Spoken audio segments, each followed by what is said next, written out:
And I want to wish you all a good evening and good morning to some of you who are across the world, and good night even.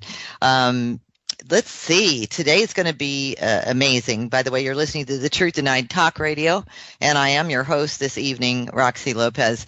I want to get you involved a little bit here in some interesting world news. And of course, you all know that our guest today stand against something that they believe is a crime against humanity, which is called chemtrails and geoengineering. I know that a lot of you are very interested in what Paul Mack and Max Bliss, who are just amazing activists on the front lines, if you will, really trying to change this outcome, and they do not accept that weather modification or any other type of secret government programs worldwide are going on globally, the spraying that we all see. I want to thank a lot of you for the reports that you've been sending in all week, and very, very interesting changes here in the U.S.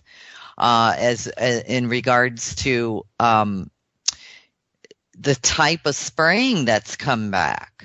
Here in Arizona, in particular, we didn't have spraying for quite some time. We had a lot of dissipating contrails. And interesting enough, that has all changed in the last few days. But I guess we're not anything new. We're finding this out, that some areas of Washington state are seeing these very thick chemtrails, big X's in the sky again, except for some areas of Washington state have never seen this before. I think this is very fascinating, and we're going to delve into the works of my guests. Before that, I want to catch you all up. In the news in the U.S., dolphins dying by the dozens along the East Coast. This is all current today news, by the way. Dolphin deaths along mid-Atlantic states 7 times higher than normal. Virginia state has recorded 78 dolphin deaths this month alone of August. Scientists investigating respiratory infections of the dolphin deaths. Dolphins send a message on health of environment, scientists say. What's killing the East Coast dolphins? We don't know. And scientists are trying to understand this right now because it is so hefty. Now, we all know that there are relationships between toxicities. I have just given the producer a link for you to expand, read later. The carcasses of dozens of the marine animals, 7 times more than normal, have been washing up on the beaches this summer. And scientists are struggling for answers to the die-off. In Virginia alone, at least 164 dead dolphins have been found this year. And the 78 have washed up in August alone, as I've already said. The National Oceanic and Atmospheric Administration, aka NOAA, has issued an unusual mortality event in response to the deaths. The declaration brings special federal attention to the deaths as something that serves as an indicator of ocean health and may give, quote unquote, insight into a larger environmental issue, which may also have implications for human health and welfare. And you can also find that on NOAA's website.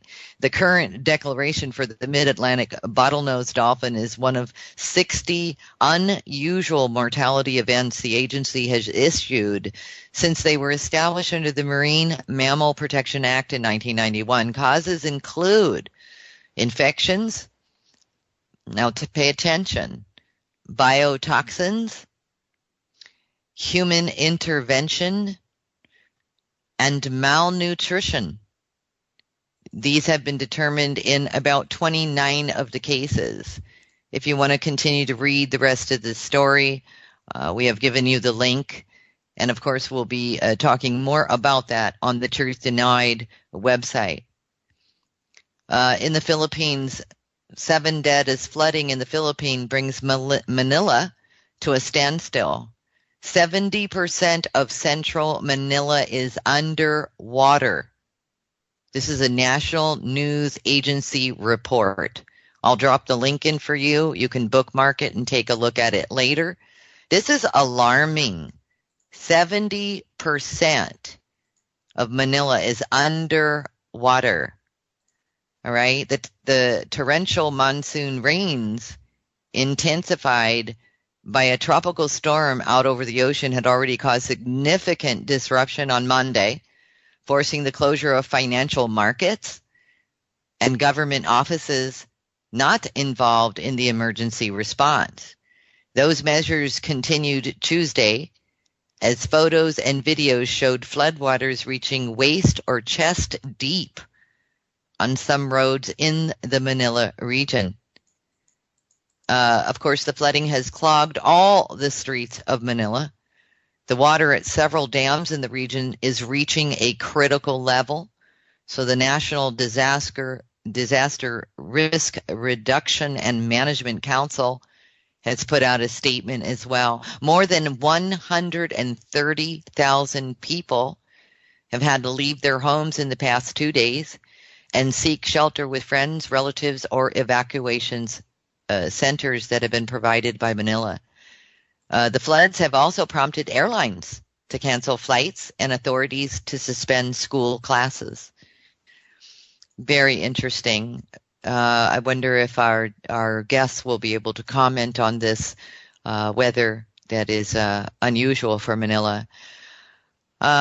Report on global warming has leaked. The UN panel says it's more certain that humans drive global warming. I'll put a link in. You guys can bookmark this link.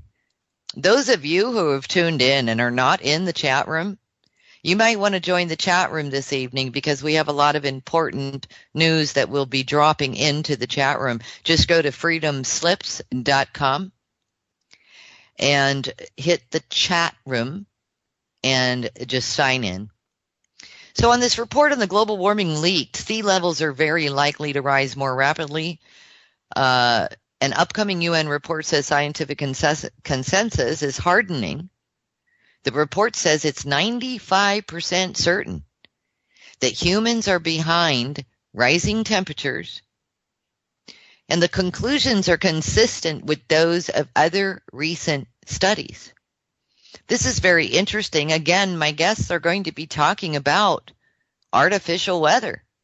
You notice the report, when you read it, doesn't talk about geoengineering, but they do claim that 95%, they are certain, is caused by humans.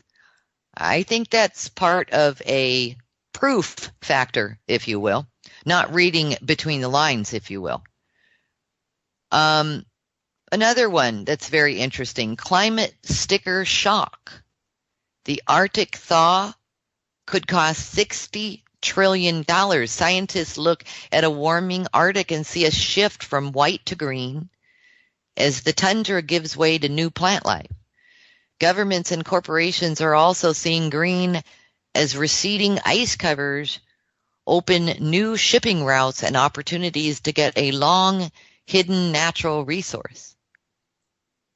But the downside of these opportunities is the risk that current pace of climate change could be sped up dramatically by the release of long-trapped methane gas in the region's permafrost, a risk to which a new study has attached an eye-popping price tag of $60 trillion in the next several decades on top of previous estimates.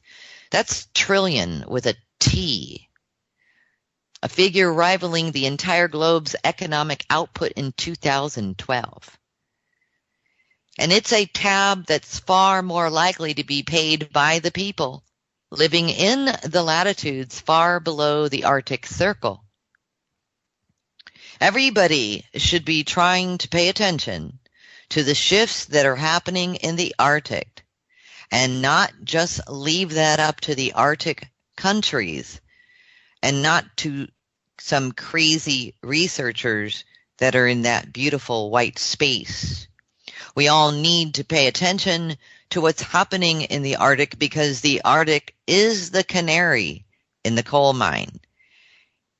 And that comes from Gail Whiteman, who is a researcher at Erasmus University in the Netherlands.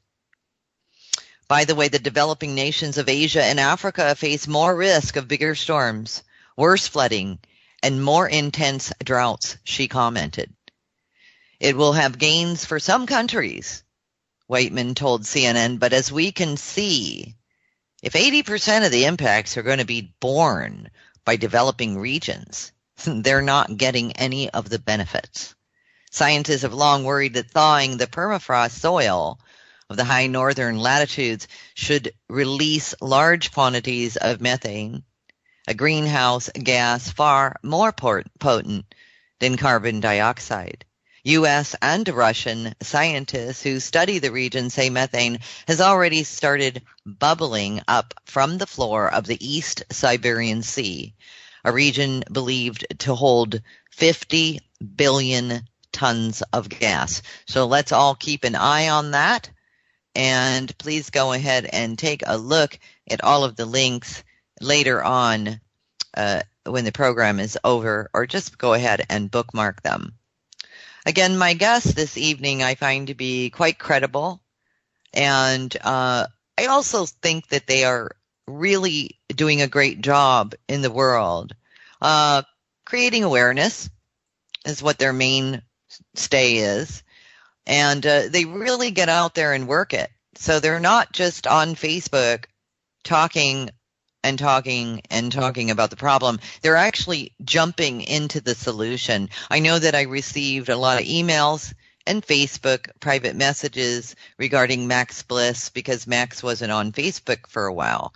I tried to explain to people that my gut instinct was Max is probably really busy, and I was right. And those of you who are listening, those are on the front lines of activism.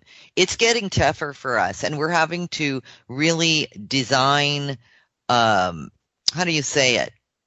support groups and information groups, and this takes gobs and gobs of time.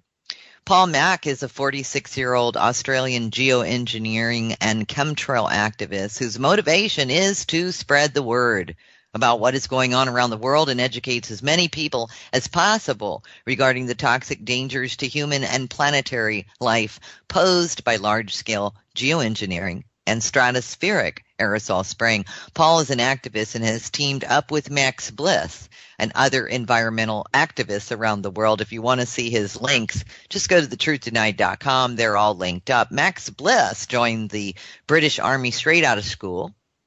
After serving 2 years in the British Army and losing a close friend who was killed, followed by a cover-up, Bliss decided to go AWOL for 6 years. This is where he began to ask the question, what's going on in the world?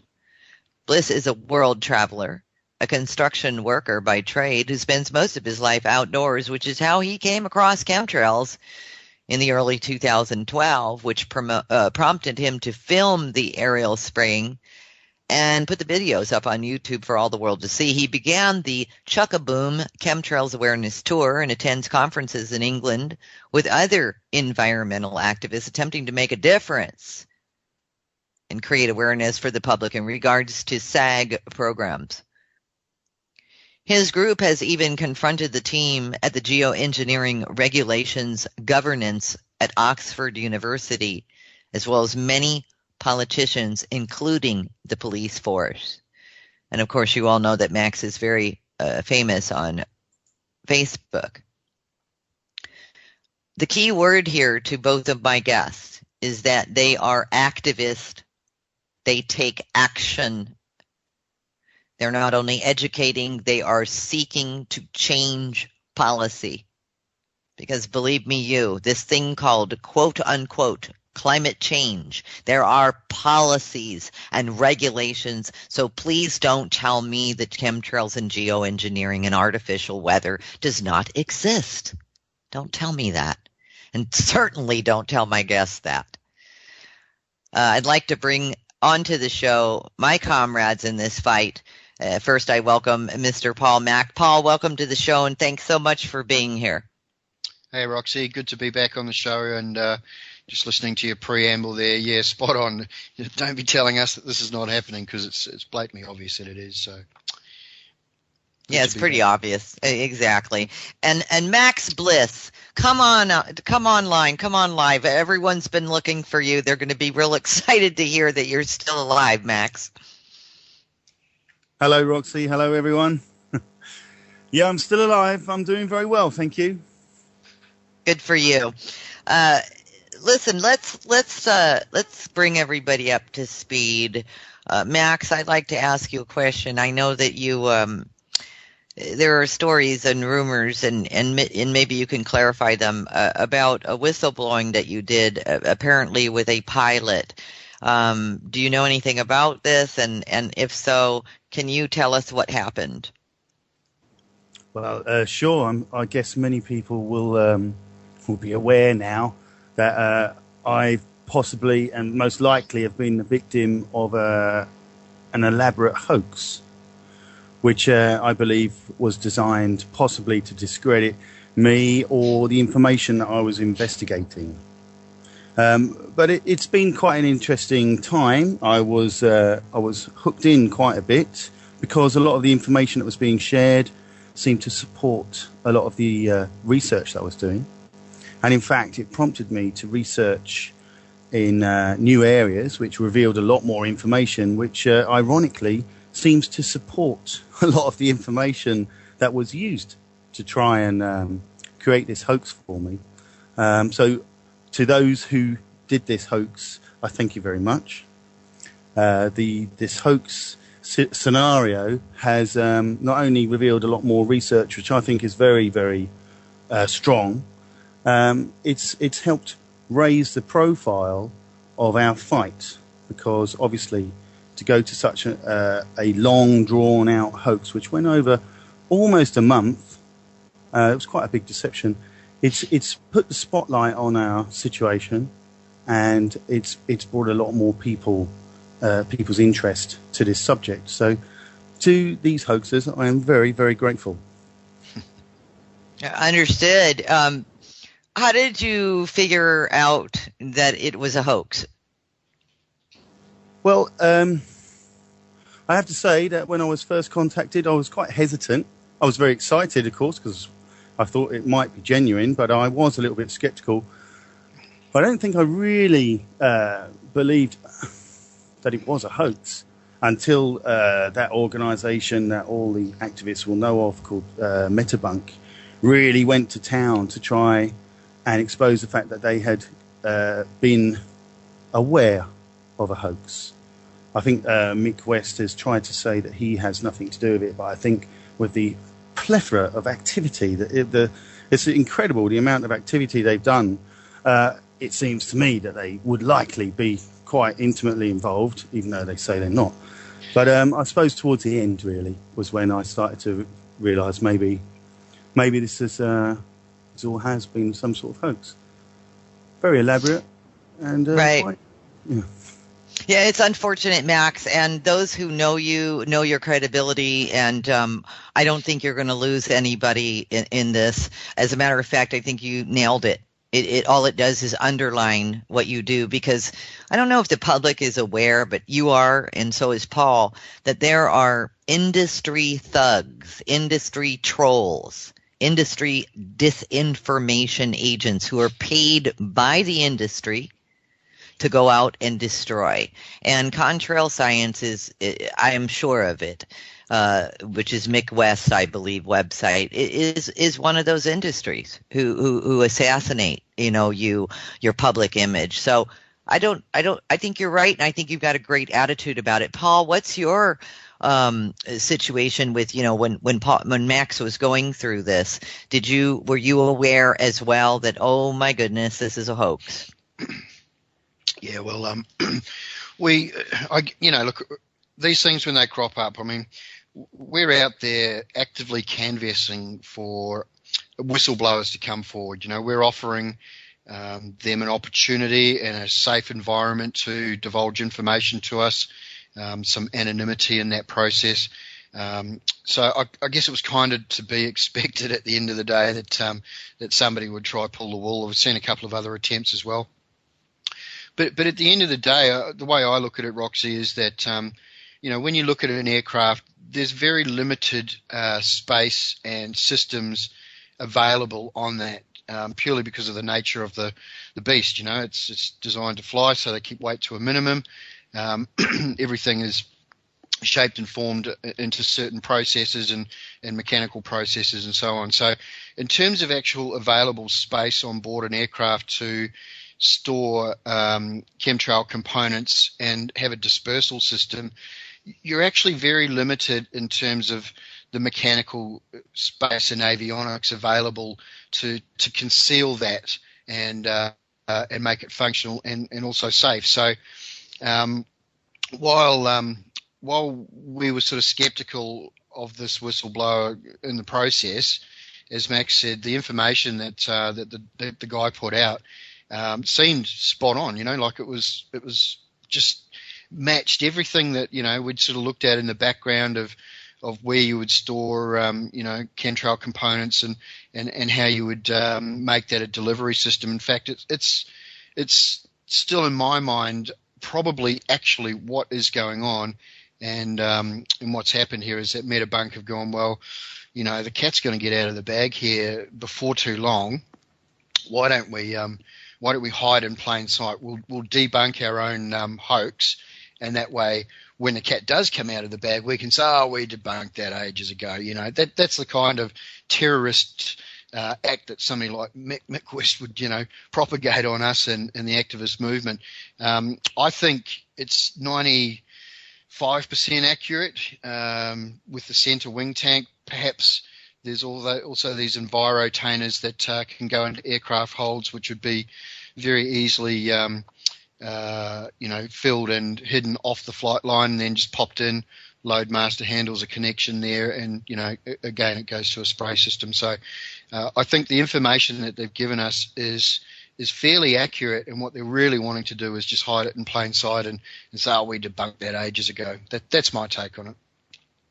That makes a lot of sense, because it throws the baby out with the bathwater. And even though, like you said, a lot of it is actually factual. And so when people see this, report again, they'll say, "Oh, that was debunked," instead of looking at parts of it. And I'm sure that, you guys will carry on with the parts that are real and get those parts out to the public, because that's what you both do. I'm amazed at the amount of people that both of you, Max and Paul, have brought together in the world under one umbrella of activism when it comes to this. So I just want to say kudos to both of you for all the work and the time that you have invested in this argument, if you will. Now, we're going to come up here on a break in about a minute or two, so I don't want to get too far into this, but I do want to ask if those people who are listening want to get involved with either one of you, how would they proceed to join your camp? Well, for me personally, you'll find me on Facebook through Australian New Zealand Geo-Engineering Protest. That's our sort of core Facebook group, or the Australians Against Chemtrails Facebook site. Alternately, we can be contacted at austgeo@mail.com. That's AUSTGEO@mail.com for any personal contacts there. And any potential whistleblowers that are out there this morning and sitting there listening, feel free to drop me an email. I promise that I'll keep your information private and confidential, and offer as much anonymity as I can in the process. And thank you, Paul. And what about you, Max? As everyone will know by now, I use Facebook quite a lot, and my page is Max Bliss. So you can contact me there if you want to. I also have my YouTube channel, which is MrMaxBliss. And sincerely, I think this experience has demonstrated that if a whistleblower does want to get in contact, we now certainly are better prepared how to receive somebody like that. And I think the time is coming when perhaps it's inevitable that sooner or later a whistleblower will step forward. So we encourage them really strongly, please do. We need you. So if that's good enough contact detail. And welcome back to the show. Again, we are speaking with Paul Mack and Max Bliss, very famous individuals who have taken on the chemtrail geoengineering, the big picture here of artificial weather, etc. So before we move forward on that, Paul and Max, we'll go with Max first. Max, what's your overall opinion of what they are doing? What are they spraying? What are they doing? What are they up to? Well, I'm certain that there's no doubt about it. They're using possibly covert geoengineering as an excuse, as a cover for weather modification. They're forcing the climate, and I'm sure there's many geopolitical reasons, motivations for them, the governments, to be doing this. Our rainwater analysis, like many other people's, have demonstrated that we have higher than normal amounts of aluminium, barium and strontium, which the Wellsback patent suggests that they will be using this for geoengineering, so that indicates it is some sort of geoengineering. But I mean, basically, it seems to me, I've been looking at the plants lately, I've been taking an awful lot of samples, and hopefully we've got a university on board that's going to do a study and be conclusive about this, but we think that there's a link between the nanoparticles that are in the atmosphere that have been sprayed from these planes. They're affecting all the plants. Plant life is very, very visible here in Europe at the moment, in France and in England, where I've been travelling. It's really visually impacting. It's quite disturbing, actually. So we're trying to draw a link between that. I think basically it seems to me that if we can find the conclusive evidence, which we're in the process of trying to establish, then it will point to the fact that they're trying to change our food supply structure, which will mean that we know that there are GMO alternatives that have been quite it's a mature study into aluminium resistance, for example, which can be used to adapt into any GMO food. So we believe the likelihood is it's about controlling the weather, it's about controlling the world's food supply, and ultimately controlling the people of the world. That makes sense. That's pretty it. That's it in a nutshell, I would say, as well. And Paul, in light of everything that Max has just said, who is doing this? Do we know who is doing this? Well, that would be the subject of the third film coming out after What in the World, Why in the World, Who in the World is doing this, and it's a deep rabbit hole, and we touched on it last time, Roxy. If we go down to the bottom of that, we're pretty much at the top of the pyramid with the New World Order, Illuminati, and their desire for global depopulation and controlling that process as it goes through. So there's a pretty strong chain of evidence right up to the top of that little eye on the top of the pyramid, and obviously there's sort of minions and layers and levels on the way down there that go to the governmental branches that are the functionaries that are instituting this, along with military branches. So I think Max has pretty much nutshelled that. The bottom line is that there's a handful of evil people in this world, and they've got some pretty nasty designs for the billions of people that populate the planet that just want to live in peace and harmony and freedom, and they just want to reduce that to nothing virtually. Yeah, and why do they want to kill off so many human beings? I mean, what would be the motive for that, to actually make people sick and die, rather than just make people sick and keep them on pharmaceuticals so that they could just continue to make billions and billions of dollars off of sick people? Why would they want to kill people? There's a couple of motivations. I mean, who knows the mind of a madman? I mean, at the outset there, is it just a purely evil intent? Well, I think the underscore of that is, it is an evil entity that wants to sort of make that happen. But these people know that we're waking up, that there is an awakening happening in the world, and that when enough of us awaken, that there's going to be problems. You know, no matter how many guys they have with guns saying, "Well, shoot us all," they can't get us all in one go.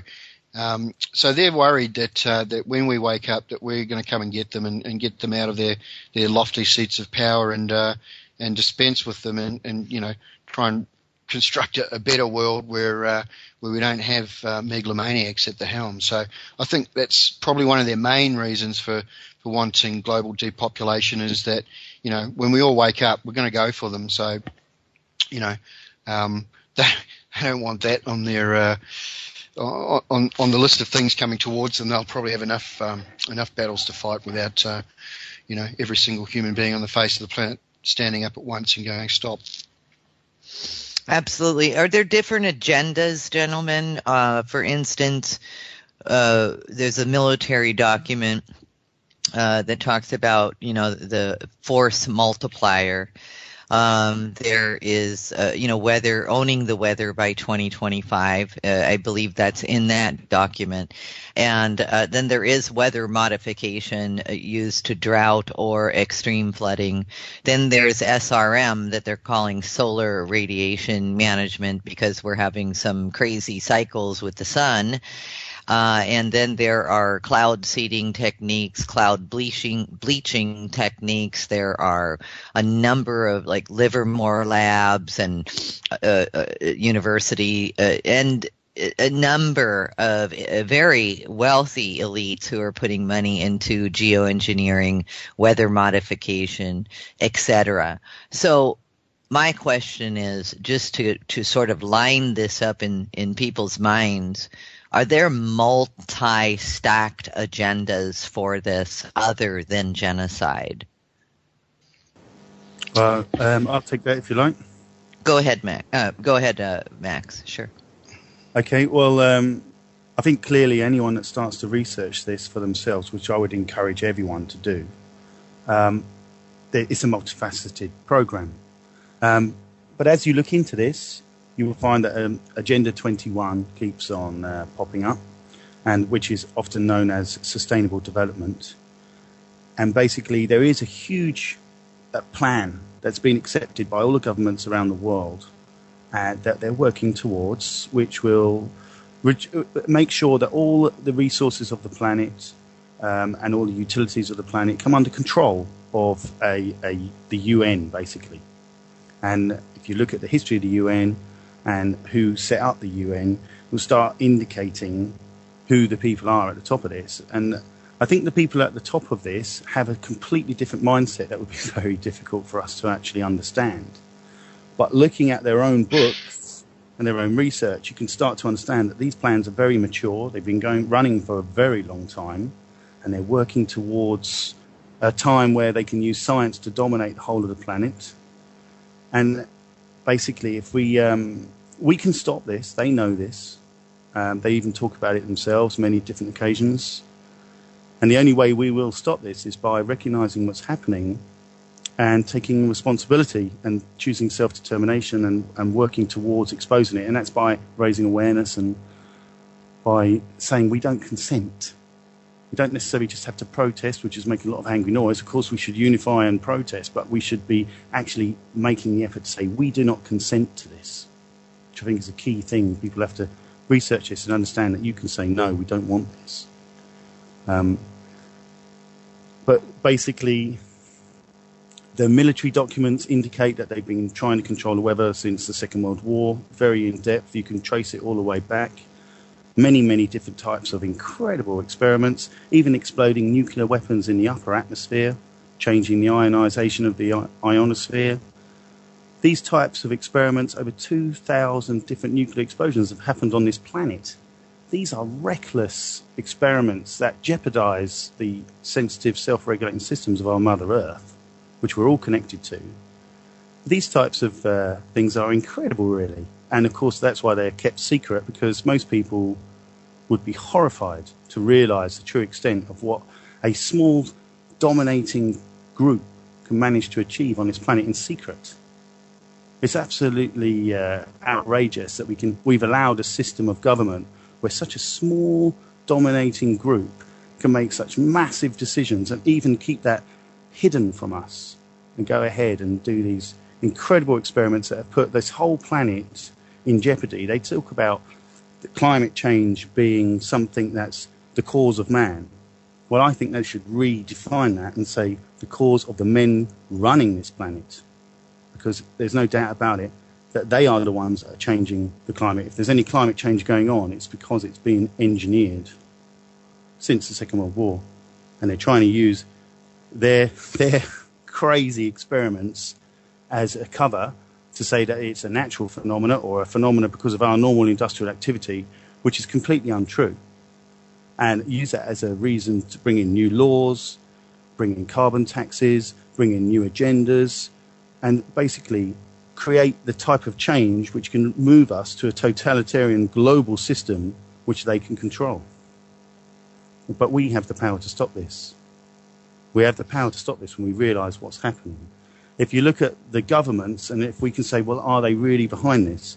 If you look at the UK government, they not only have they done a great deal of research into geoengineering, and they've done their reports, they've set up NGO groups like the SRMGI, which is the Solar Radiation Management Government Initiative, which is a powerful non-government organisation that lobbies different nations to accept the transborder issues of solar radiation management, which is spraying nanoparticles into the atmosphere. But they say on their website that they have to involve the public because A, they pay for it, and B, they have the power to stop it. Keep them informed on what geoengineering is for, but don't necessarily ask their permission. So there's no doubt about it in my mind, and certainly there's enough documents we can pull together to demonstrate that the governments are pushing this. They're not being completely open about the risks. They're going ahead of it, but they're obviously, we know now through research that they're prepared for the risks, as dangerous as they are. And in fact, it really looks like they're trying to force us into a situation where the only food source we'll be able to have are GMO food sources, which they will control through their corporations that they're linked to, and put us in a situation where we won't be able to resist at that point, because you will be dependent on the only food source that will be able to grow in this toxic environment which they're creating on a daily basis. They're increasing the saturation levels, heading towards a toxic tipping point, which we can establish quite easily. It's not total speculation. And therefore, this is the reason why some of us have been really, really putting as much effort into this as we can, because we're aware of the fact that the clock is ticking. We know that they're trying to lock down the internet. They're trying to, they're eroding all our privacies and our perceived freedoms on a constantly. And therefore, all the while they keep us confused and distracted. Their plans, their agendas are just going along like clockwork. They're heading towards where they want to be.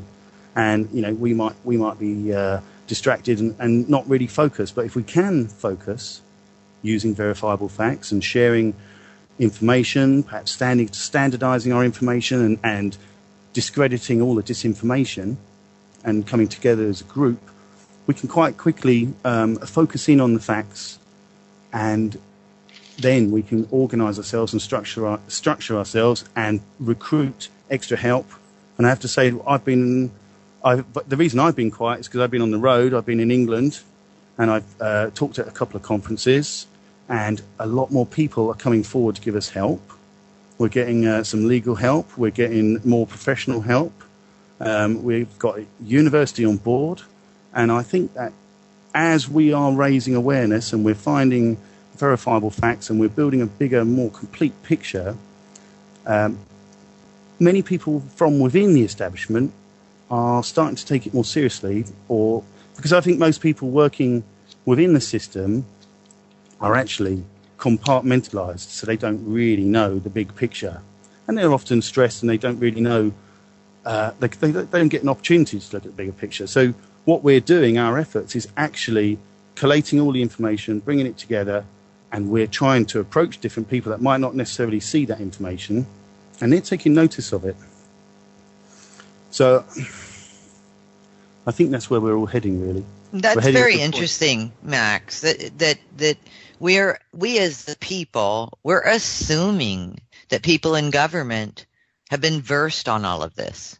So it's very interesting that you take that into account and get those in government who need the information, pushing that to give as much, like you said, information. Paul, how do you handle plausible deniability, though?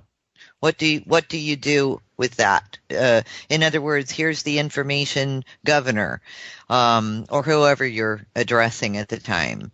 And how do you get them to stop something that A, they don't even know is going on, and B, their answer is designed by higher management, if you will, this upper echelon that rules the world, to just deny the existence? How do you do that? What do you do with that?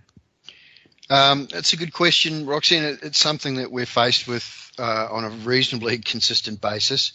A lot of the doors we knock on, we get the standard sort of pat replies, which I think the telephone operators, those sorts of agents, have been trained and versed in now to say, what you're seeing is just aircraft condensation vapor, and it's nothing to worry about, et cetera, et cetera. So we've got to go beyond the front doors and into the offices a bit more. Persistence really is the key, and as Max just indicated there, he's been getting out around the country doing some conferences and building those conversations in the background in terms of getting people who might be working in a compartmentalized situation along to an event and giving them the bigger picture. It's all about education. I guess this year for us in Australia specifically, we've really focused on the protest side of things, our rejection of government policies and the denial that they've got going on. But having just come back from the UK and spending some time with Max and Mona and the Chemtrails Project UK guys, it was very, very clear straight away to me that we needed to move into a more educational position for the country, for Australia, and I think that's globally. We all need to probably have a two-tiered approach. We keep the activist approach going, but we also start building community through education and getting geoengineering conferences, bums on seats and halls filled and people more enlightened and more aware. So when they go out back into the marketplace, they're more confident and conversant in the topic, and that greater understanding, I think, will lead to them sharing more information, them understanding, perhaps if they're working in a government situation, just what it is that's going on around them, and how they can operate inside of that in terms of helping us and getting information out. It has to be. We just have to keep going. Even though a lot of doors are shut to us, and some of those are being sort of quietly locked and bolted because they keep seeing us coming. Persistence is the only thing that's going to win through the day here. And as Max said, the clock is ticking. So, we need more people awake. We need more people to be active and to not be fearful. Don't be shy about, standing up and speaking and talking to people about this. More people getting this information out there into the public domain, because when enough people are awake in the public, that's where we can have a reverse situation where we've got the upper hand in terms of numbers and pressure, and we can exert more pressure to have disclosure. One thing I have noticed lately is that the rhetoric around geoengineering from scientific bodies and governments is becoming bolder and more clear. They're talking in plain sight on a lot of documentation and web pages. NOAA, NOAA, in the US has just come out and released a report, and they're basically saying that, I think we alluded to it earlier, that, climate change is predominantly man-made, caused by man. It's not anthropomorphic. It's being caused by us, while not directly stating that, it's caused by geoengineering. The geoengineering rhetoric in the background is like I said, just becoming bolder and more.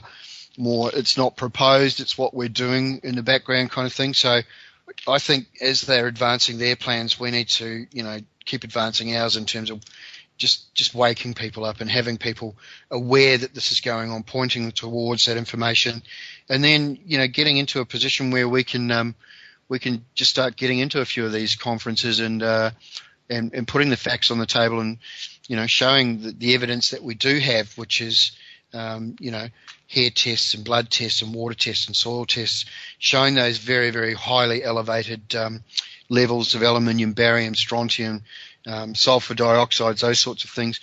That information being represented back to those people, it's hard for them to deny that geoengineering is taking place, and we need to get to that place, at a confrontational level, peacefully, of course, so that that we can start changing it, start changing how they are attacking us virtually by saying, well, yeah, look, we know here's the evidence that you're already doing it.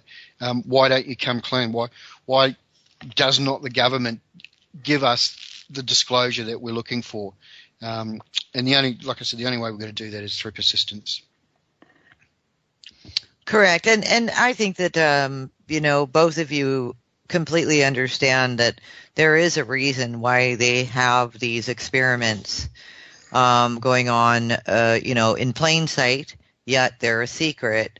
Because just like with anything else, when you're using toxic chemicals, when you're activating all of that into the water, soil, food, air that we all breathe, there's a financial liability associated with it, which is why when you brought up GMOs, it's the very reason that Obama created the Monsanto Protection Act.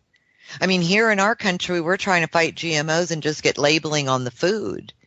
And he goes and puts out a Monsanto Protection Act so that they are exempt from any lawsuit against them. And, so the writing's on the wall. We can clearly see why would somebody do that when we already know that GMOs themselves are not good. And then, of course, Monsanto's slogan is, quote unquote, we feed the world. They feel they're going to save the world. And that's not true either. And so with the idea of the dangers of geoengineering, the dangers of augmenting weather, the dangers of putting chemicals of this nature into our world massively. It's not like it's just one little state or a corner of a country. This is global spraying. Do you have any answers for me as in regards to what are the countries who do not want to participate, meaning their governments? What's happening to those countries? Because I know there are a few who will not tolerate GMOs or weather modification programs or whatever else they're doing, SAG, SRM, and you name it. Have you run across any of this? And if so, can you share that information with us? Either one of you. One for you, Max. Okay, well, I would dearly actually like to talk to countries, to ambassadors or whichever network I could talk to, because we know that countries like Iran and Syria, which the foreign policies of the West have made the enemies, they have openly talked about the fact that their weather systems are being manipulated so that they have problems producing their own food and supply of water. I believe that the deceased leader of Venezuela, Hugo Chavez, he openly stated that he did not want his country to be sprayed with chemtrails. Although I can't speak Spanish to decipher the YouTube videos that you can find to corroborate that. There are countries that don't want spraying and that are aware of it, but I haven't actually managed to make any contact with those. It's just information I've got. I mean, the former leader of Iran openly said that their rain is being stolen. And, you know, it's quite obvious, really, that we can see that weather modification is going on almost legitimately. Actually, well, it is going on legitimately. There are hundreds of companies that are doing weather modification, which I'd just like to actually say about weather modification. Even if you're doing cloud seeding, and whether it's not to create rain, precipitation, or whether it's to reduce it, to keep it dry or whatever, if you modify the weather in one area, by proxy, you are modifying the weather in another area. If you're promoting rain to fall early, then that rain should have continued somewhere else and fallen in another region. So if this is going on in hundreds of locations all around the world, which we know it is legitimately, that's upsetting the whole balance. The planet works as an organism. It's a self-regulating organism. So this is crazy stuff.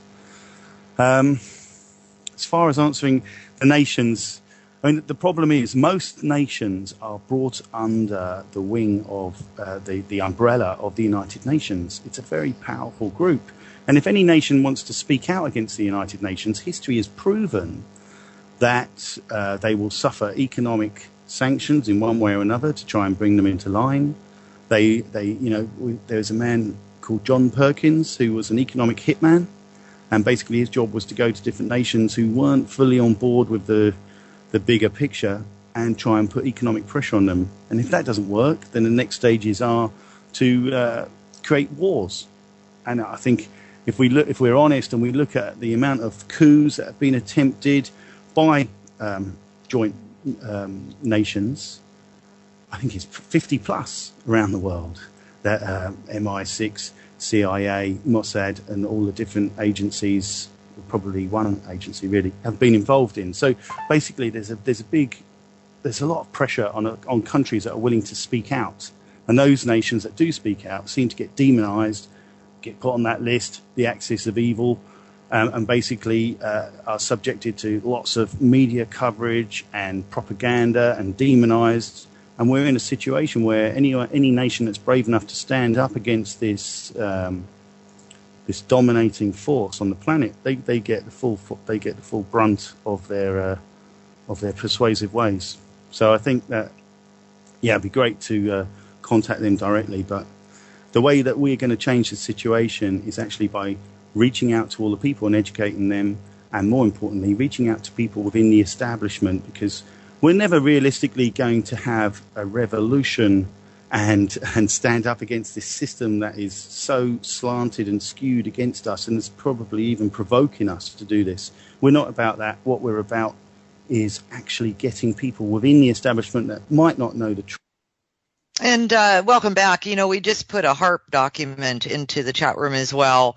You might want to take a look at that as well. And yes, of course, we are on Twitter. It's The Truth Denied. And go ahead and tweet your questions if you want there. Anywhere you want. I mean, we're just about everywhere as far as getting your questions to the guests this evening. So no problem. And yes, and thank you to the listeners for your support. We certainly appreciate some of the comments that you're making at this point, and the support for the guests. They need support, of course. And speaking of that, that is a question that I have for both of you. How do you keep moving forward? How do you keep up the good attitude and the comradeship and the growing numbers of activists that you both have? And I'll start with you, Paul. How do you do it? Where's your sanity in all of it?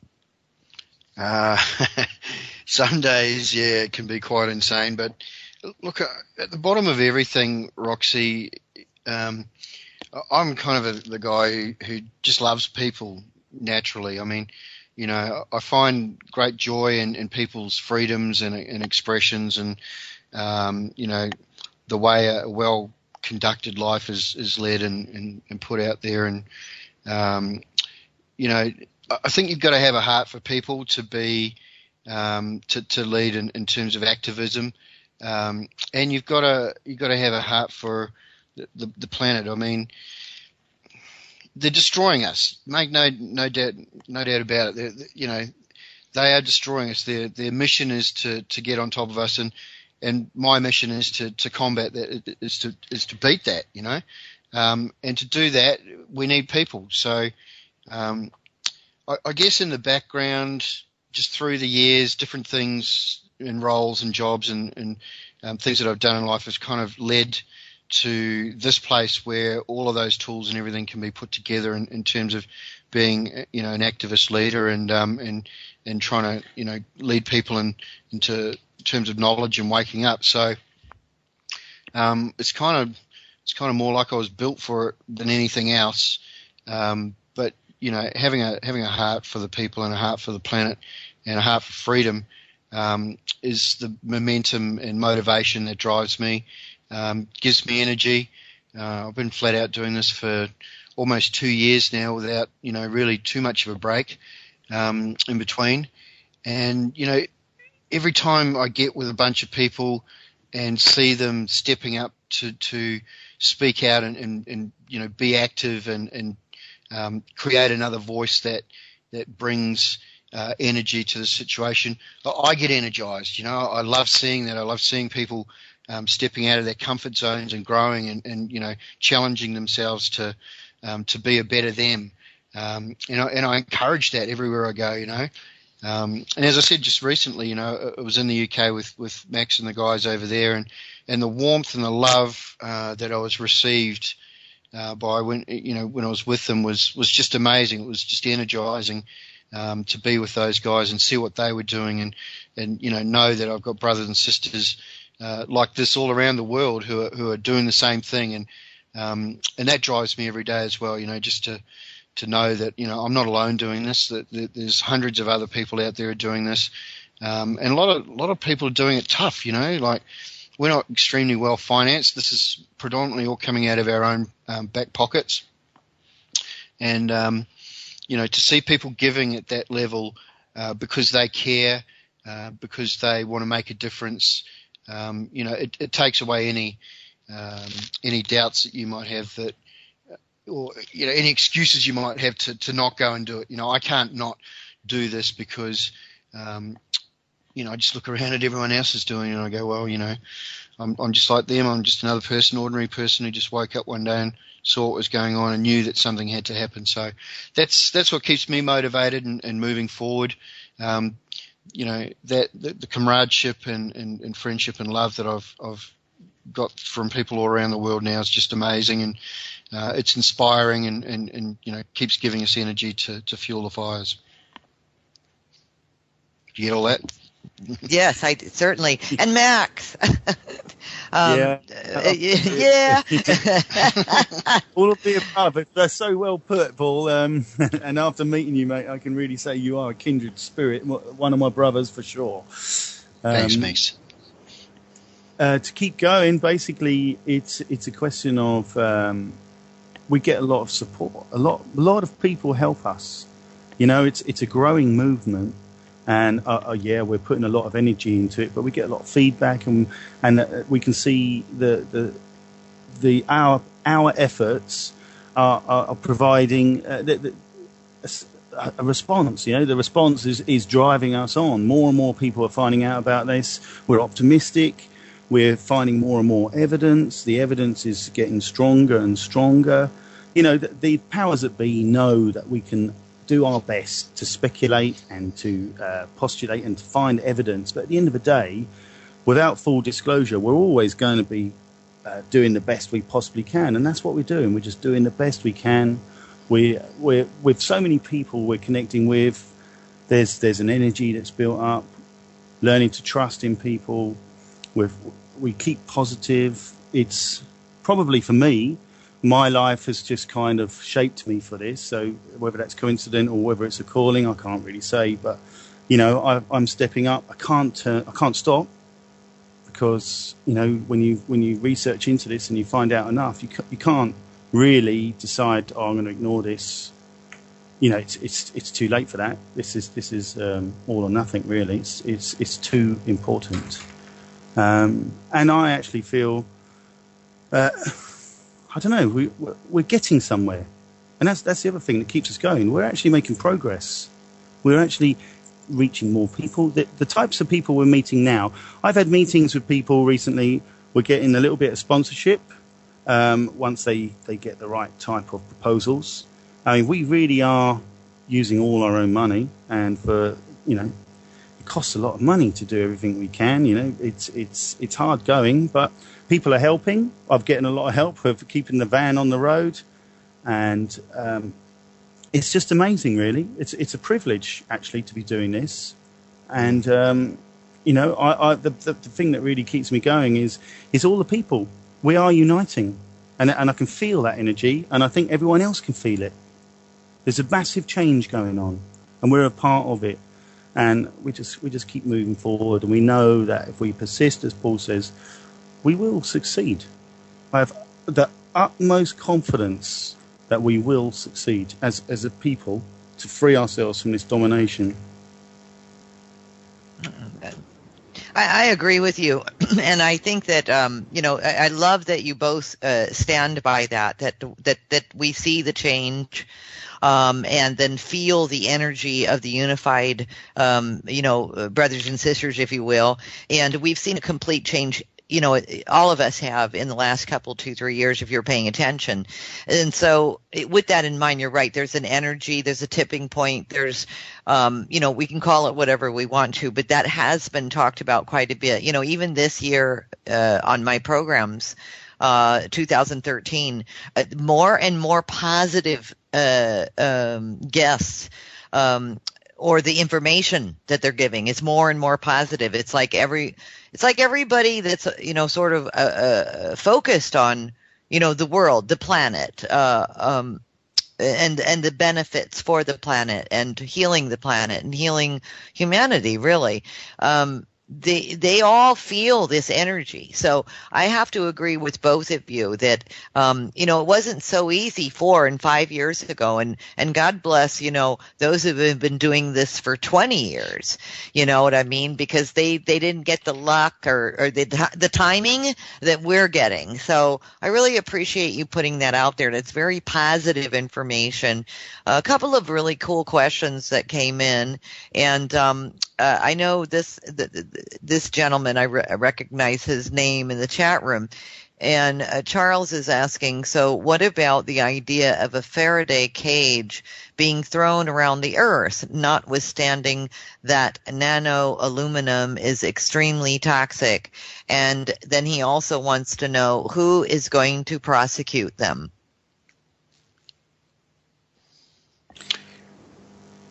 Oh, I'm not really sure about that. So I guess one of you could answer. Yeah, that's so funny. Oh, no. Okay, so let's say whichever one of you, Max or Paul, want to answer the Faraday cage thing. I have a feeling what you're going to say already. And then Paul, the second question that Charles asked of who is going to prosecute them. So you guys just pick a lane and answer it. And so you can each answer one of the questions. You go first, Max. I'll get the second one. Okay. Yeah, basically, I guess it's interesting that you brought up the Faraday cage, or your Charles has brought up the Faraday cage.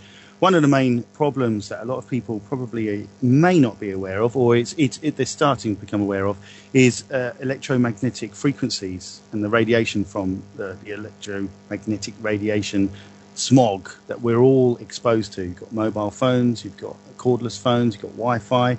And of course, you've got HARP. And all these things are extremely detrimental to our health, to the health of plants, to the health of bees, to the health of the dolphins that you were talking about earlier, the whales. So we do need to be aware. We need to actually move away from the iPhone apps, and we need to actually learn to realize that Wi-Fi is extremely bad for us. Mobile phones are extremely bad for us as part of their weaponized system to attack us on another level. Because it's invisible, people are quite often unaware of it. And of course, it's so convenient and so useful. But basically, I'd like to see all the ionospheric heaters, and there are many of them around the world, shut down permanently. We don't need them. There is no benefit to us for them. We must shut down the NexRad, the HARP, the cell towers, the plasma antennas, the ionospheric heaters. You know, It has to stop. Faraday cage would be very nice, but it's a bit like the run and hide scenario.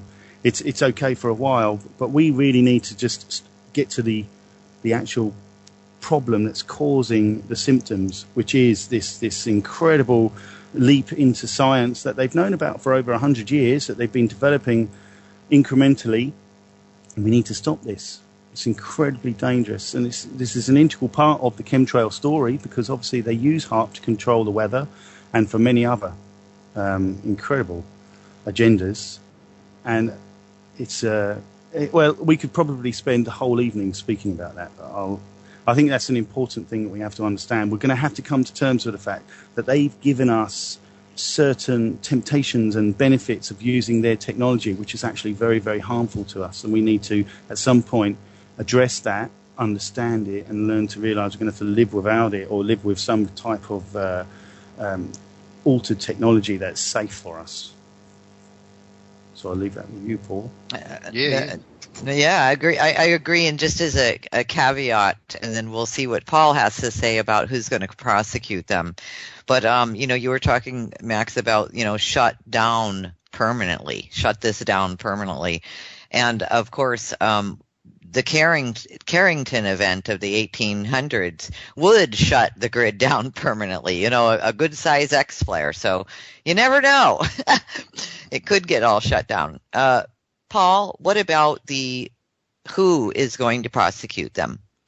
Well, that's going to come down to us, Roxy. It's we the people.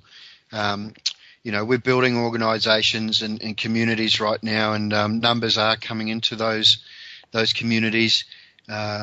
And it's going to be up to us to bring about a peaceful confrontation with governments. We're going to have to launch a legal action, a class action, if you like, and be well organised in terms of the information that we present there.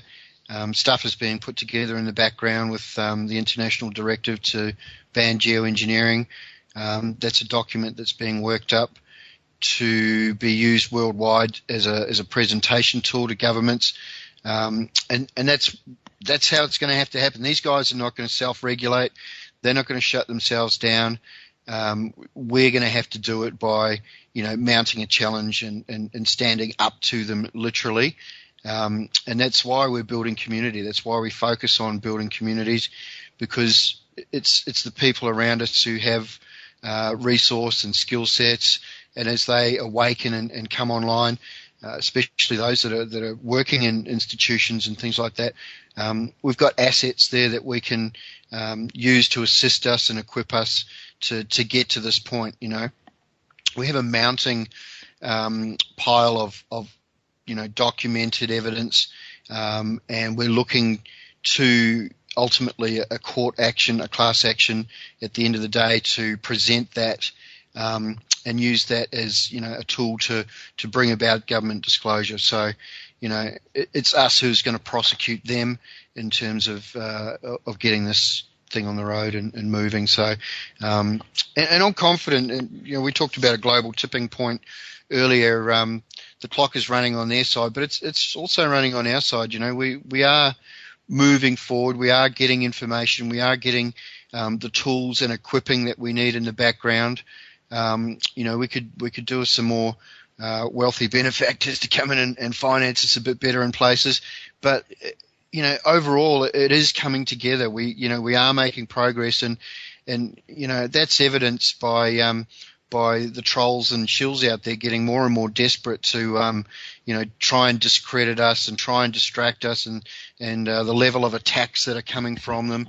So they see that we're moving forward. They see that we're making progress and getting to this point of prosecution, and they don't like that because their masters that pay them are not happy because they see it all happening too. So it's a bit of a race both sides, but the goal is to get to a point where we can launch a class action and a legal action against governments for allowing this to occur in our atmospheres. Nobody's asked the public, the people, for their permission to have highly toxic aerosol sprays put out above their homes and sprayed on them. So it's going to come as quite a big shock to probably a lot of different levels in government that A, this is all happening because they're compartmentalised, but B, that there's enough people awake out there that can now stand up and shake a stick at them. So it's us who's going to do it.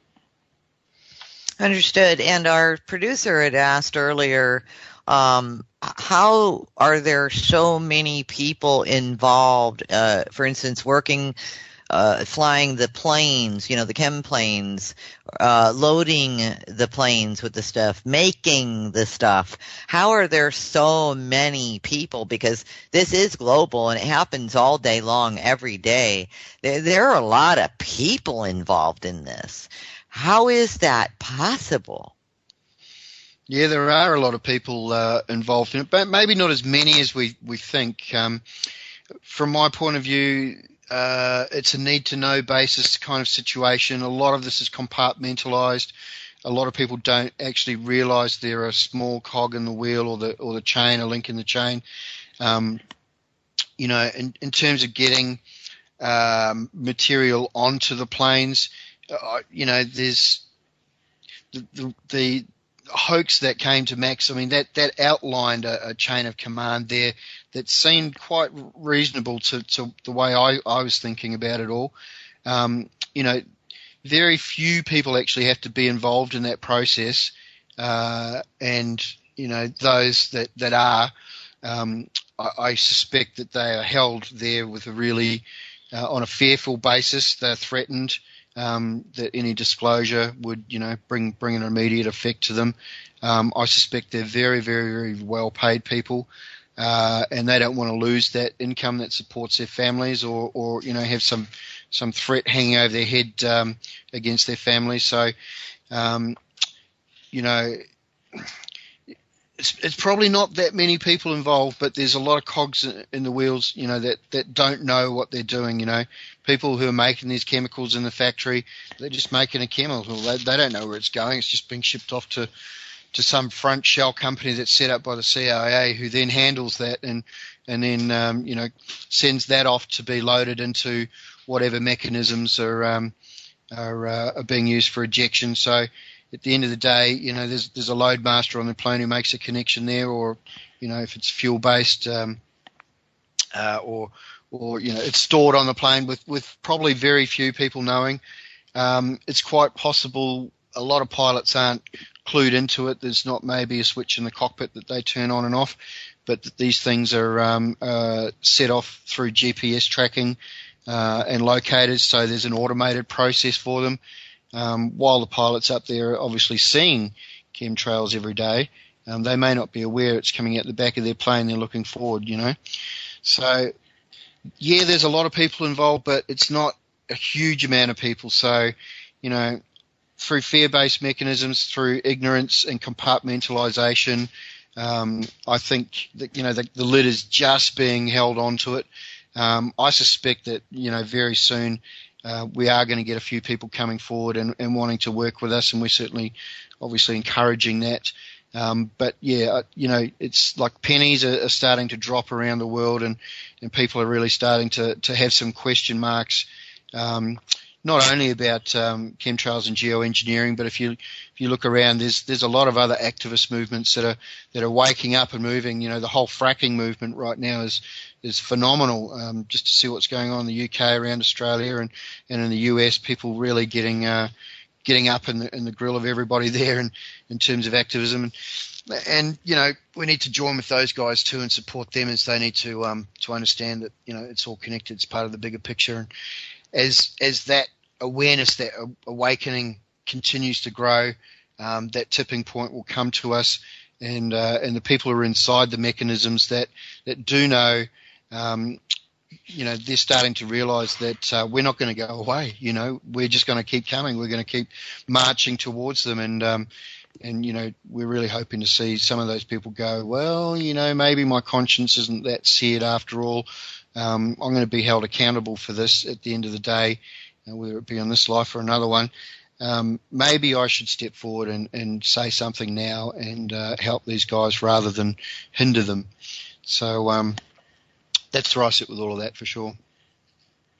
So that's great. And there's different awarenesses out there too, I would imagine. Some people who do not have the depth and knowledge, and as you guys do, but nevertheless maybe get involved and help you with getting out flyers or this and that and learn as they go. And people who are listening, please, you can learn as you go. If you believe in people like Paul and Max, you can sign up to do something, whether it's even getting a flyer that they've got and sending it out to all your email, the email individuals or your lists, if you will, and posting it on your Facebook pages or what have you. So there are a number of ways that individuals can get the word out. And, if you don't know about chemtrails, or let's say you know about them, and I'm speaking to the public, but you don't know how to answer questions about it. Well, then that's where you field those questions back to Paul and Max and some of their groups of individuals who take on the questions. So there's always a way, and I think that people do get shy because they don't feel like they can speak on the topic. I had a gentleman who actually thought that, and I thought he was very, very good at what he was doing, but he was too afraid to really address it publicly because he felt he didn't know enough. And I bet you guys encounter people like that all the time. Max, what do you do when, somebody needs to know a little bit more about the dangers of geoengineering or such? How do you explain it to them so that they can sort of understand it and get the word out? Well, that's very interesting, actually, that you bring that up, because we've just been brainstorming with some colleagues, and we're basically going to standardize all the information that we've established so far, and we're going to make that accessible so everyone can use that. And thanks again, Max. Could you continue? I'm so sorry, we ran into a break. We were talking about activists, and maybe they don't know a whole lot, and if you guys ever encounter people like that, and what do you do with those who sort of don't really know a whole lot about it, but they want to help you guys? Okay, thank you, Roxy. Yeah, I basically imagine, we've seen the numbers growing, and I think that in the very near future we're going to see a real growth as we approach critical mass. So what we've been working on here is to start to structure ourselves a little bit better, to standardize the information so that we can share it. We're basically we're setting up press packs. We're gathering the evidence that we're comfortable with.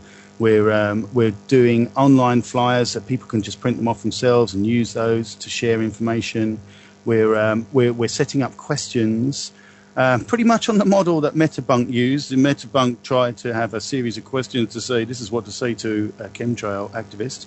We're actually going to say, well, this is what we need to say to the establishment. This is what we need to say to increase awareness, because basically it's about participation. So we're going to try to organise, we're going to structure this so that as people come to this situation where they want to find out more, they're equipped. We want to empower people. We're going to give them templates for letters that they can send off to various different organisations or departments of the establishment so that they can put pressure on them with an informed position. So we want to empower people, but with reliable information that we've standardised, and empower them. We're also looking into we've got a lot of help right now. This whole situation with this hoax has actually promoted a lot of interest, and basically I think that we're going to be able to expose aerotoxicity syndrome as a cover for the effects of frequent flyers being exposed to chemtrails, which is one of the ways we're going to hope we'll be able to reach people within the aircraft industry when they realise that they are in danger and that they're breathing in the toxins because they're flying along corridors that are constantly being sprayed by these co-opted commercial airlines. Very easily, the process is underway now, that tests have been done to corroborate that aerotoxicity syndrome should be renamed to chemtrail toxicity syndrome, because basically frequent flyers, cabin crew, flight crew, they're flying through toxins which are being sprayed there for solar radiation management and other agendas. And basically, this is the way we hope that we'll be able to get through to people within the industry, that they need to speak out when they realise that they're actually being harmed. They know that things are going on. They're more susceptible to cancer than many other groups. The instances that we're finding out now where pilots are having to put on oxygen masks because they're getting disorientated and they're suffering the effects of neurotoxicity, these effects are cumulative. They can happen at an acute level, and basically, but we're trying to move to things which we can verify, that aren't subject to speculation. Because unfortunately we have to work with the tools that are available to us, and as we're progressing, more tools are becoming available to us. And of course, we're up against a system that is completely geared to restrict our activities. But as more and more people are waking up, more professionals are waking up, more opportunities are coming our way. And the truth is, it's not that difficult to establish the facts. You know, we can work on the fact that many plants are showing signs. So we've got tests underway to establish. There already are scientific journals that examine the effects of nanoparticulates on DNA growth in plants. And we're going to take that step further and just confirm about what the nanoparticles are present in all these damaged leaves that we're finding across all the species. And with frequent flyers, we just need hair samples. And I think basically this is going to be a big turning point as far as conclusive evidence is concerned. And until we get these people coming forward from within the program, we won't have full disclosure. But we're certainly getting to a very awkward position for the establishment as our efforts are paying off and our persistence is showing that there is a growing support as more and more people are waking up and willing to contribute. I mean, it's absolutely amazing. As each conference goes by, more and more professionals are stepping forward, offering their support, offering their services, and it's a game changer. And we're hitting that point where we really will put the government into a situation, or the governments, the elements of the governments that are a part of this, they will be isolated and look like the criminals that they actually are. And I think that the support will just grow and grow and grow. So hopefully with the structure that we're putting into place now, people will be able to use this as a resource and find reliable evidence which they can verify for themselves, because we really do encourage everyone to try and verify what we're stating, because we are ordinary people doing our best, and of course we could make mistakes, but generally I think that the quality of the people that are getting involved is increasing, and the structure is being put into place where we can be effective now. And it's all about participation. So we will put action plans into place so that people can jump on board and play their part, whichever level they're willing to participate. But it is about participation. And we see that participation pays off. It certainly does. Now, you said earlier the goal is to launch a class action lawsuit. Would that be a global lawsuit? And either one of you can answer that question. I would love it to be a global lawsuit. Look, I think it could be on a couple of different levels. I think it can certainly be local within a country to confront a government apparatus in terms of a single country. But I think at the end of the day also that it could be a global situation in terms of, you know, we could take something to the UN in terms of the United Atmospheric Preservation Act and have the UN act on it. That's kind of a bit of mud in their eyes sort of thing at the end of the day. I'm not sure how effective that would be, but if it's loud enough and it's got momentum and it's mandated behind it, I don't see why we couldn't do that. And, you know, I think we probably should at the end of the day. So, our approach should be to, at a local governmental level, to councils and things like that, to a national governmental level, to an international level, because it is a global situation. It's a global problem, and many governments are obviously complicit in it. So we attack it on all fronts there, Roxy, I'd say. Which is great. And, there are those who came before us all as far as environmental lawsuits go. And I'm sure you are both very well aware of that. And even at the, 2 or 3 years ago in this country, the courts are rigged. Any attorney who doesn't have like a lot of money to take it on and present, the actual correlation of illness to the chemtrails, it doesn't even get their day in court. I mean, this is terrible. There have been those like, let's say Alfred Lambermont Weber, in conjunction with Senator Dennis Kucinich, who actually wrote the Space Preservation Act, and Part 2 that ended up just stalling and then just disappearing in with our laws. They were trying to pass a law. So there are those before us who also went to international courts and attempted to go after the UN for a number of things. If you look at the Space Preservation Act, it's littered with very important and concerning military and space agencies who are involved in just a number of catastrophic experiments that they're doing that most people on the planet don't even know about. But my point is this. In order to take it all the way to the top, it sounds like you've got to start at the bottom. But what you just said really prompted something in me, so I just want to be clear.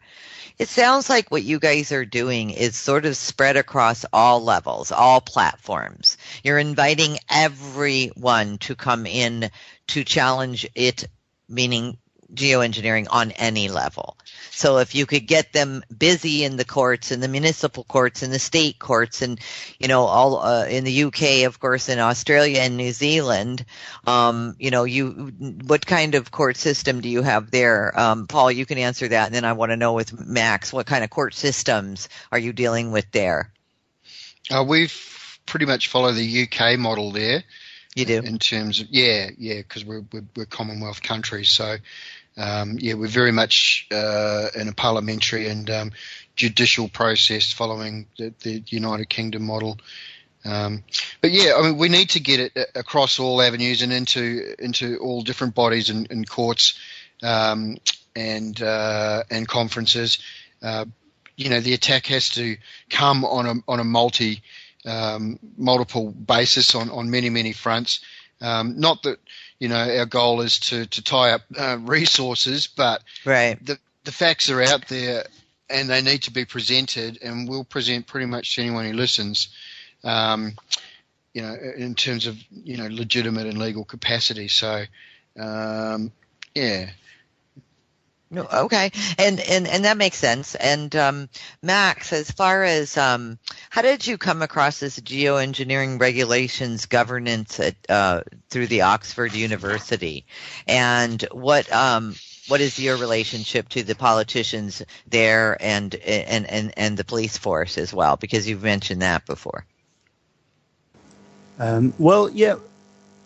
Before we move on to those, and I will answer those questions, can I just say that in the UK, just like in America and many other countries, we have a law system that is designed to favour the establishment. So we're left with a few options, which is for us in the UK and I think in Australia, is the common law route and the small claims courts, and using something called commercial liens, where basically, as our evidence is building up, we're going to directly accuse different airlines and different organisations and put the onus on them with supportive evidence. So that was just something I wanted to add there to the way we're going to attack this. But of course, that's just one aspect of this, because Max, while you're on that, for Americans too, are you talking about, when you're talking about the common law route, are you talking about filing affidavits and then they have to respond? These companies have to respond? Okay, I know what you're talking about. Interesting, because we're also beginning to use that in the US as well. Yeah, that's great, because I mean we are collecting evidence, and it's time to put the pressure on them. You know, it's time to get bold and start pointing the finger, because all the while they've been acting in anonymity, because people haven't been willing to say they're doing it. And so and you don't need an attorney to do this. No, that's right. And you know, we can only work with the tools that are available to us. But what limited tools are there that can be effective if we learn to apply them? So we're going to try and educate people to use that. I think there are many countries. I think Canada could use that as well. I think there's many big countries that could actually use that. So that is a story for another day. I don't think people know how to file these affidavits against anyone and give them X amount of time, et cetera, to respond, these corporations. So very interesting. I just had to ask you that when you mentioned that. I wasn't quite sure. Thanks for clarifying that. So furthermore, geoengineering regulations governance at Oxford University. What's that all about, and how did you discover it, and so forth? Okay, sure. Well, I'd been reading the 2010 report from the British government, from the UK government, from the Science and Technology Committee, and it's quite an extensive report. And this report was their stimulus for an action plan, and that's when they set up the Solar Radiation Management Government Initiative, which was the NGO lobbying group, which would go around the world. Like that, for example, they had a conference in Lima in Peru, where they had all the South American delegates from different nations to receive their conference, and they did one in Ethiopia, exactly the same thing. They invited all the different African nations to come. So this started me down a line of investigation, and I found out that the British government had started a geoengineering program at Oxford University at St Martin's College. So whilst I was over here on the previous visit, when I met Paul, actually, when I met Paul Mack, we decided that it would be a great idea. I'd already emailed all of the people involved in the program, and none of them would even have the decency to ping back and say, sorry, we're not interested. So I decided they won't answer my emails. Why not go to Oxford University? Why not find out where the facility is and see if the luck is with us, and we might get to have a talk with them? Because basically, I feel that possibly many of the people involved in climate studies and geoengineering will be, like many people within the establishment and the government, victims of compartmentalisation, and they may well truly believe in what they're doing. They might think they're doing something for the greater good. So I just wanted the opportunity to have dialogue with them and put the growing concerns of the public about geoengineering. So I was hoping that we might be able to just go down there and see if we can get a meeting.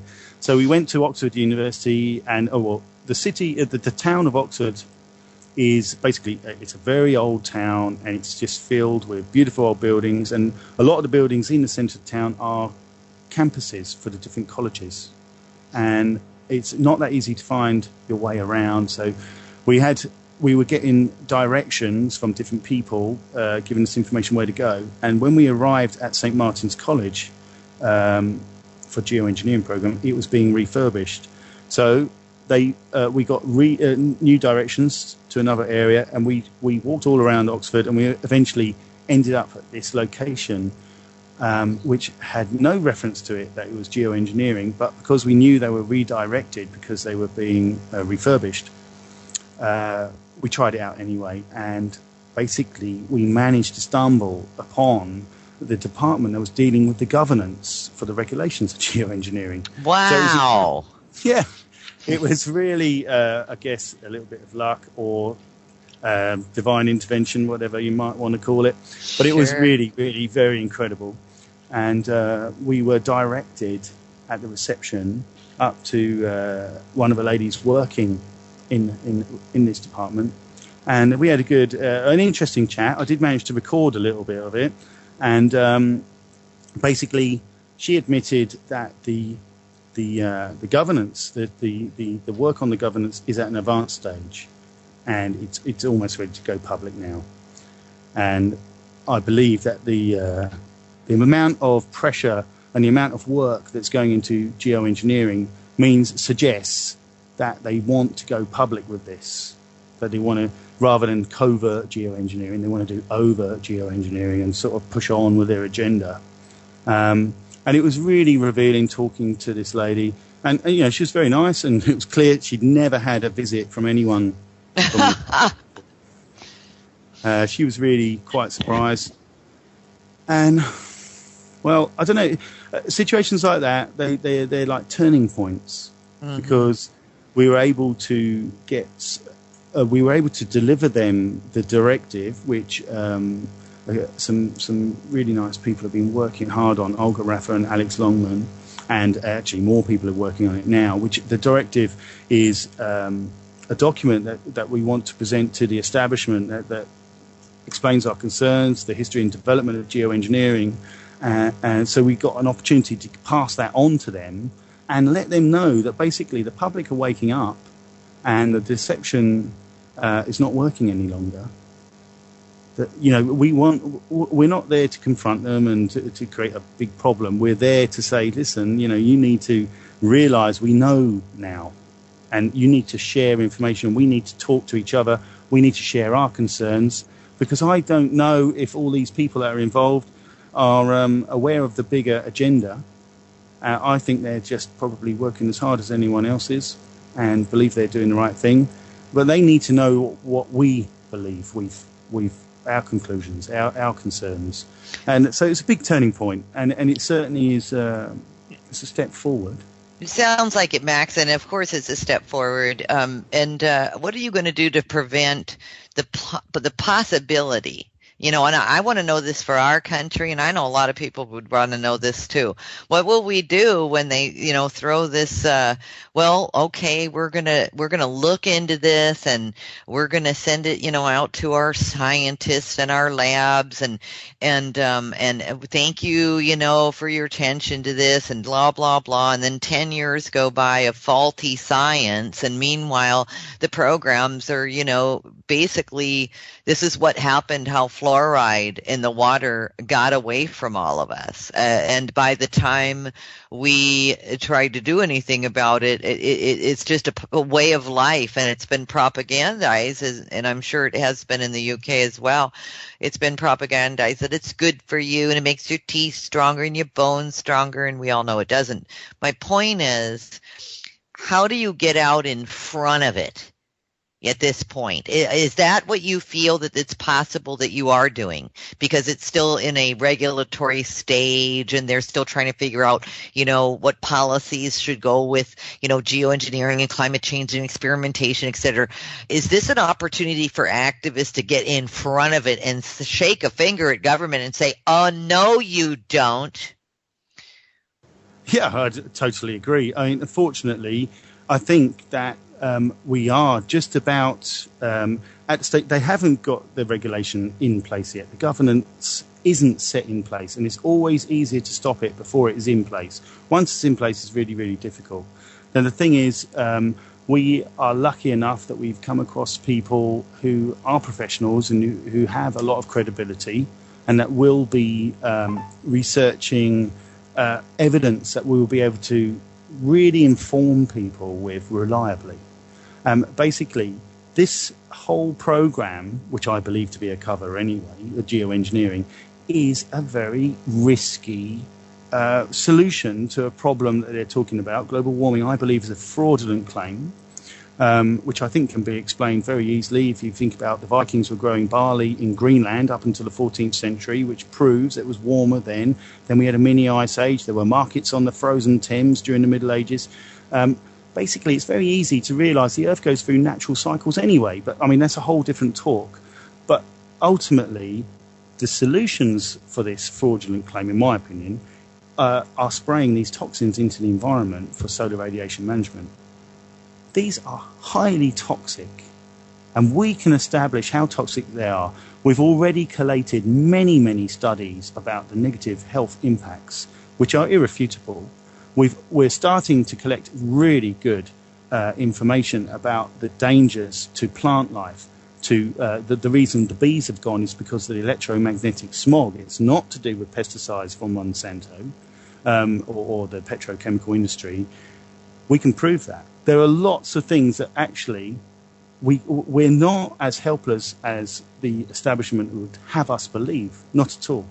And we are collating this evidence, and the evidence is growing. So what we're going to do is put pressure on the establishment, and those within the establishment who are compartmentalised, hopefully, when they start to see this verifiable evidence and start to see the common sense coming through from lots of people that start using the resources that we're structuring and we're putting together, that they can use at any point, that it's going to be very difficult for people within the establishment to say that we're going to carry on with the government line, because they're going to start becoming in the spotlight. They're going to move into the spotlight and say, well, they're going to be left with a decision. Do they condone what the government are doing, even though and they will become aware of the risks? Will they carry on knowing the risks? Or will they say, actually, no, the risks are too high and we don't want to be a part of it?